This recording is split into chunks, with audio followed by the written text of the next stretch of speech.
नमस्कार साथियों, good evening, Shaba खैर, सत श्री अकाल, राम राम। तो आशा और उम्मीद करता हूं कि सभी विद्यार्थी खुश होंगे, अच्छे होंगे। और जैसा हमने पहले एक वीडियो बनाई उसमें हमने बात की थी एलडीसी हाई कोर्ट का जो एग्ज़ाम आ रहा है 12 तारीख और 19 तारीख को, उसी एग्ज़ाम ऑफ पॉइंट व्यू के हिसाब से हम आज जो हमारा टॉपिक है एग्ज़ाम की दृष्टि से जो मेन फैक्ट है, अब जो कम समय बचा है उसमें कम समय में अच्छा रिवीजन कैसे करें, और उसी के बिहेवियर पे आज हम बात करेंगे राजस्थान के एकीकरण पे। तो राजस्थान का एकीकरण के बारे में बात करेंगे कि एग्ज़ाम में कैसे कैसे क्वेश्चन इसमें बन सकते हैं, क्या क्या मोस्ट इस पॉइंट है इसमें जिसमें हमें इसके फैक्ट पढ़ने हैं, जो हमारा जो एग्ज़ाम है वो अच्छा हो सके। प्रतिदिन हम ऐसी वीडियो बनाएंगे एग्ज़ाम के अकॉर्डिंग जो हमारा सिलेबस है, और एक छोटे छोटे फैक्ट जिससे हमारा पेपर जो है वो अच्छा हो जाए। तो आज का जो हमारा टॉपिक है वो है राजस्थान का एकीकरण, यानी कि बात करेंगे राजस्थान के एकीकरण के बारे में, कैसे राजस्थान का एकीकरण हुआ। एकीकरण नाम से आप विदित होंगे, प्राचीन समय से पढ़ रहे हैं। और राजस्थान का जो एकीकरण है सभी हम जानते हैं कि जैसे हमारा देश आज़ाद हुआ 1947 में, 3 जून 1947 को हमारे भारत और पाक का विभाजन की घोषणा हुई। माउंटबेटन योजना के तहत हमारा भारत और पाकिस्तान जो है विभाजन तो हो गया, लेकिन जैसे ही हमारा देश आज़ाद हुआ तो एक समस्या भारत के सामने पनप गई कि भारत के अंदर बहुत सारी रियासतें थी, लगभग बोलते हैं कि 562 रियासतें थी, अलग अलग क्षेत्र हैं। जैसे हमारा राजस्थान है, तो राजस्थान के अंदर हम बात करें तो जैसलमेर, बीकानेर, बहुत सारी रियासतें थी, लगभग 19 रियासतें यहाँ पे थी हमारे राजस्थान में। और 19 तो रियासतें थी और 3 ठिकाने थे और एक केंद्र शासित प्रदेश था। अब 19 रियासतें थी, प्रत्येक रियासत में अलग अलग क्षेत्र था और उसका एक एक राजा होता था, और हर एक राजा का अपना अपना क्षेत्र के ऊपर क्या था, अधिकार था। और उस समय ऐसी स्थिति बन पे कि कोई भी जो राज्य है या कोई भी जो केंद्र शासित प्रदेश है या अपने बात करें रियासत की बात करें, तो जो रियासतें हैं वो स्वतंत्र रह सकती हैं, या तो वो किसी देश में मिल जाएं या वो अपना स्वतंत्र देश बना लें या किसी राज्य के साथ मिल लें। तो ऐसी स्थिति राजस्थान के सामने भी आई। बहुत सारी रियासतें थी जो पाकिस्तान के साथ मिलना चाह रही थी, कोई भाषा के आधार पर अलग होना चाहती थी, कोई स्वतंत्र रहना चाह रही थी। लेकिन तभी एकीकरण के ऊपर काम किया, वो एकीकरण का जो श्रेय जाता है वो जाता है सरदार पटेल को। सरदार पटेल जी ने एकीकरण के अंदर बहुत ही महत्वपूर्ण भूमिका निभाई। सारा का सारा श्रेय जो जाता है सरदार पटेल को जाता है। उन्होंने एकीकरण की, राजस्थान ने ही पूरे भारत को एक करने के लिए ये योजना बनाई, एकीकरण। तो राजस्थान में एकीकरण की हम बात करें, मेन फैक्ट पढ़ते हैं कि जो राजस्थान में एकीकरण हुआ उसके 7 चरण थे। राजस्थान में जो एकीकरण हुआ उसके कितने चरण थे? 7 चरण थे। 7 चरण के अंदर बात करते हैं जो प्रथम चरण था।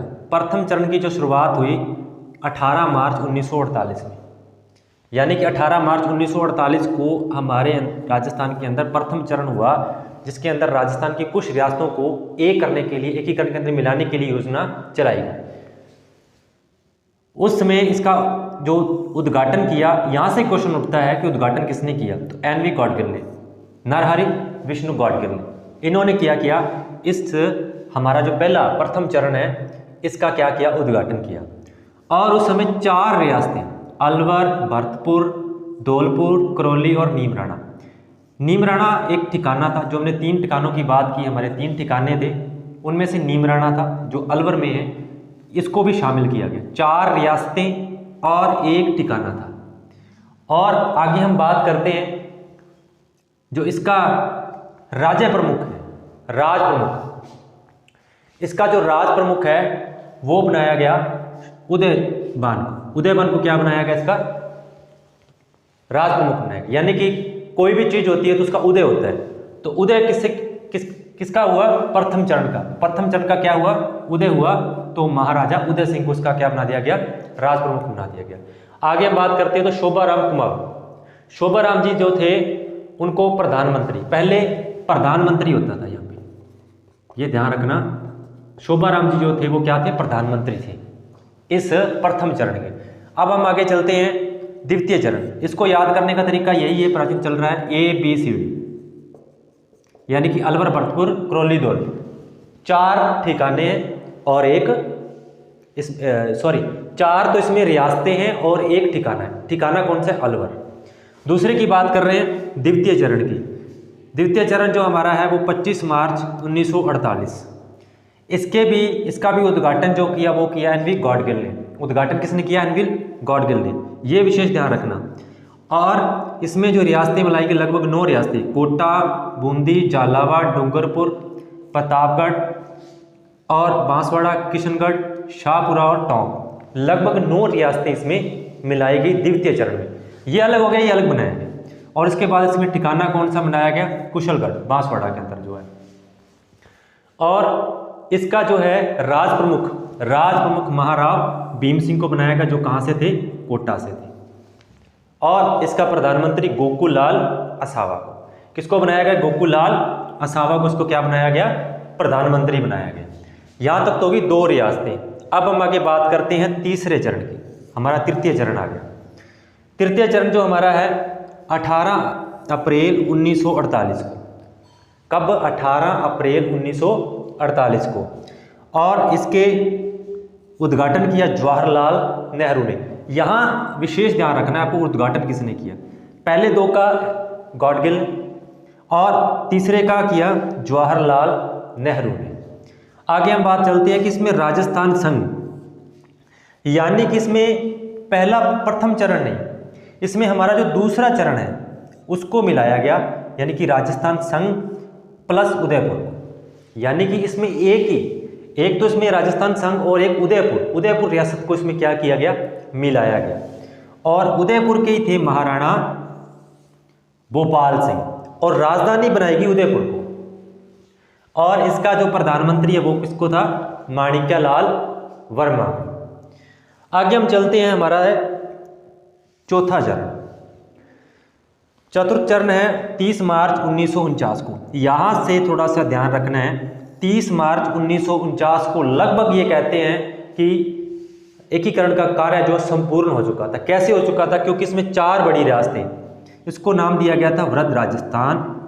तीसरे चरण को इसमें 4 बड़ी रियासतें, जयपुर, जैसलमेर, बीकानेर और जोधपुर, ये 4 बड़ी रियासतें थी जिनको मिलाने से ये माना जाता है कि राजस्थान का एकीकरण लगभग संपूर्ण हो चुका था। क्योंकि ये 4 बड़ी रियासतें थी, बहुत बड़ी रियासतें थी। इनके आने से ये माना जा रहा था कि एकीकरण लगभग क्या हो चुका है? संपन्न हो चुका है। तो उसी दिन क्या हुआ?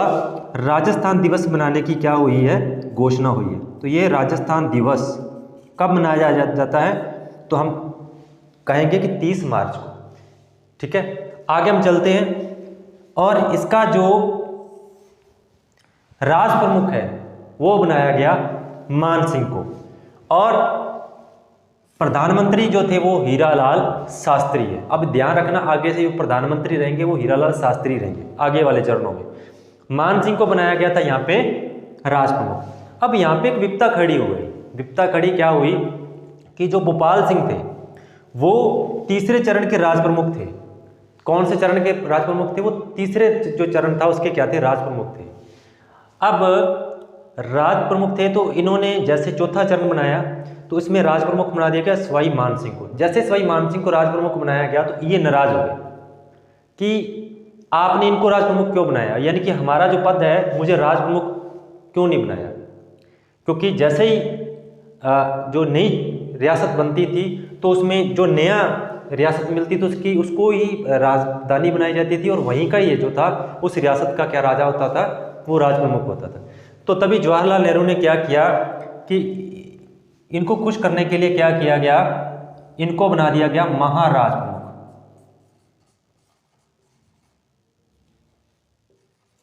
अगर हम बात करेंगे कि चौथे चरण के अंदर बात करें तो महाराज प्रमुख कौन थे? भोपाल सिंह थे। तो यहां तक की जो जानकारी आपको ध्यान रखनी है, यहां पे विशेष क्वेश्चन का ध्यान रखना है कि उद्घाटनकर्ता कौन था और यहां पे थोड़ा राज प्रमुख के बारे में ध्यान रखना है।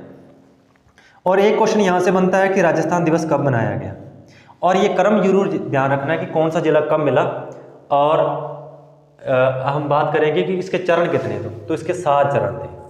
और एक 19 रियासतें, 3 ठिकाने और एक केंद्र शासित प्रदेश था। जो एक केंद्र शासित प्रदेश है वो था अजमेर, ये ध्यान रखना है। अब इसमें जैसे जैसे हम आगे चलते जाएंगे तो आगे रियासतें जो है वो मिलती जाएंगी। लगभग हमारी जो 19 रियासतें हैं वो इसी तरीके से मिलाएंगी और हमारा एकीकरण जो है वो आगे फिर 5वें चरण में, फिर 6वें और 7वें चरण में संपन्न होगा। तब जाकर हमारा राजस्थान का एकीकरण क्या होगा, संपन्न होगा। एक बार हम यहाँ तक करते हैं और अगली वीडियो में हम मिलेंगे 5वें चरण के साथ। और मैं उम्मीद करता हूँ कि आप तब तक ये जो 4 चरण हैं इनको अच्छे तरीके से देखें, ताकि जो आपकी कोई गलती ना हो, क्योंकि ये थोड़े सन आपको ध्यान रखने हैं, क्रम जरूर ध्यान रखना है। और यहाँ से जो भी क्वेश्चन है, कोई भी डाउट हो तो ज़रूर मैसेज लिखिए। और मिलते हैं अगली वीडियो में 5वें चरण में। तब तक के लिए शुभ रात्रि, शब ख़ैर।